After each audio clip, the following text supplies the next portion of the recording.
Gate पर पहुंचकर gate number 4 पर यहाँ ये पहुंची। आजम खान के लिए जेल से बेल पर बाहर आने की उम्मीदों को आज एक तरफ मजबूती मिली तो दूसरी तरफ बड़ा झटका भी लगा।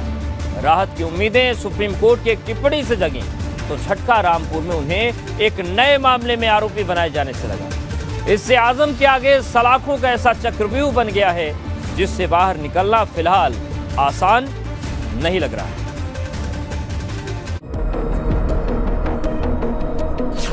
आजम खान की उम्मीदों पर नया हथौड़ा। आजम के लिए जेल से निकलने की राह हुई और भी मुश्किल।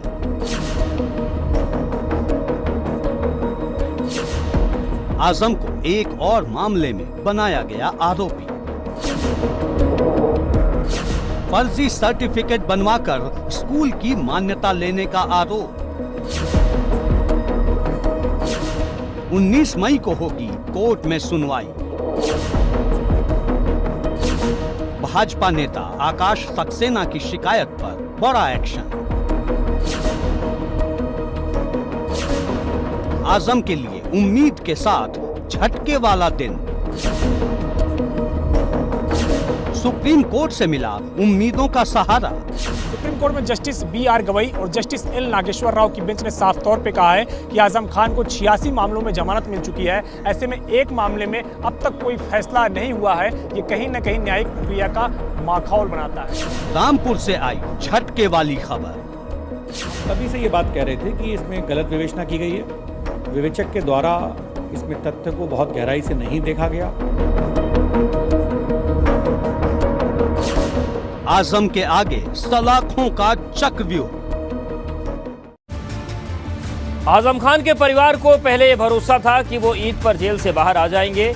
ऐसी उम्मीद थी कि बाकी बचे सिर्फ एक मामले में उन्हें जमानत मिल जाएगी, लेकिन ऐसा नहीं हुआ। आखिर बचे एक केस में अनिश्चितता बढ़ती गई और इसकी वजह से हाईकोर्ट की तरफ से जमानत पर फैसले को रिजर्व रखना था। लेकिन आज सुप्रीम कोर्ट ने जब इस मुद्दे पर हाईकोर्ट पर तल्ख टिप्पणी की तो आजम के लिए उम्मीदें परवान चढ़ने लगी। लेकिन शाम तक रामपुर के एक केस में उन्हें आरोपी बनाए जाने की सिर्फ खबर ही नहीं आई, उनके खिलाफ वारंट की तामील भी करा दी।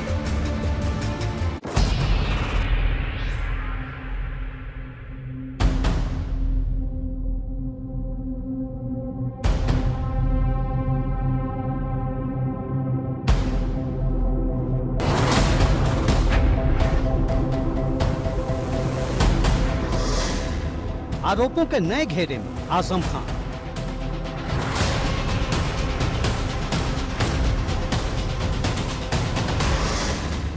सलाखों से बाहर आना कितना मुश्किल, कितना आसान।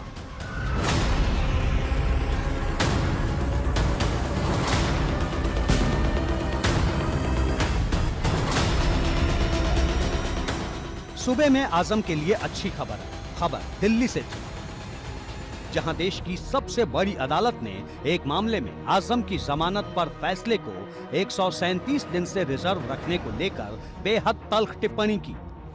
सुप्रीम कोर्ट ने कहा कि यह न्याय का माखौल उड़ाना है। अगर हाई कोर्ट फैसला नहीं करता तो हम दखल देंगे। Justice L. नागेश्वर राव और जस्टिस B.R. गवई की बेंच ने यह टिप्पणी की। सुप्रीम कोर्ट ने कहा कि आजम खान 87 में से 86 मामलों में जमानत पा चुके हैं। 137 दिन बीत गए, एक मामले में फैसला नहीं हुआ। ये मामला शत्रु संपत्ति और शिया वक्फ बोर्ड विवाद से जुड़ा है। सिर्फ इसी एक मामले में जमानत नहीं मिलने की वजह से आजम खान सीतापुर जेल में बंद हैं। अब सुप्रीम कोर्ट में इस मामले पर 11 मई को सुनवाई होगी। जिस केस को लेकर सुप्रीम कोर्ट ने ये टिप्पणी की, उसमें 4 दिसंबर से ही फैसला सुरक्षित रखा गया है। जाहिर है सुप्रीम कोर्ट की ताजा टिप्पणी से आजम खान को बड़ी राहत मिलने की उम्मीद बंधी है।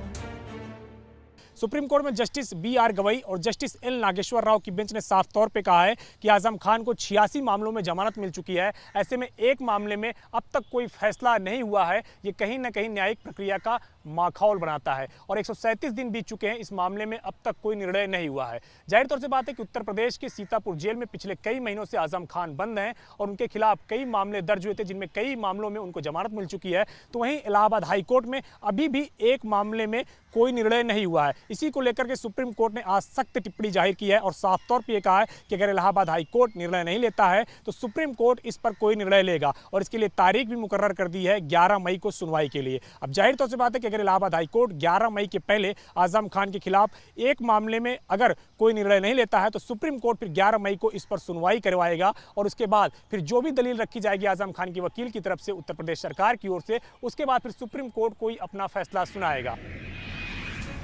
अब माना जा रहा है कि सुप्रीम कोर्ट में इस मामले पर 11 मई को होने वाली सुनवाई से पहले ही इलाहाबाद हाई कोर्ट आजम की जमानत अर्जी पर अपना फैसला सुना सकता है। 4 दिसंबर 2021 को सुनवाई पूरी होने के बाद से ये फैसला सुरक्षित है। इस मामले में दोबारा सुनवाई होने के बाद गुरुवार 5 मई को दूसरी बार जजमेंट रिजर्व रखा गया। सुप्रीम कोर्ट की टिप्पणी के बाद उम्मीद जताई जा रही है कि 9 या 10 मई को हाई कोर्ट इस मामले में अपना फैसला सुना सकता है। हम कोई नहीं चाहते, हम लोग कानून के तहत कार्रवाई कर रहे हैं। उच्चतम न्यायालय और उच्च न्यायालय के बीच में अगर कोई निर्णय आया तो दोनों माननीय न्यायालयों के बीच का विषय है। उत्तर प्रदेश सरकार बीच में आएगी। जो भी हम लोग कानून का सम्मान करने वाले लोग हैं और माननीय न्यायालय के आदेशों का सम्मान करने वाले लोग हैं। जो भी माननीय न्यायालय का आदेश आएगा उसी दिन अगर जमानत उन्हें मिलती है उसका हम लोग तत्काल रिहा करेंगे। सुप्रीम कोर्ट ने कहा है तो उनके आदेश स्वागत योग्य है, उस पर टिप्पणी करने का कोई विषय भी नहीं है और उन्होंने ऐसा टिप्पणी किया है तो सुनवाई जल्दी होनी चाहिए।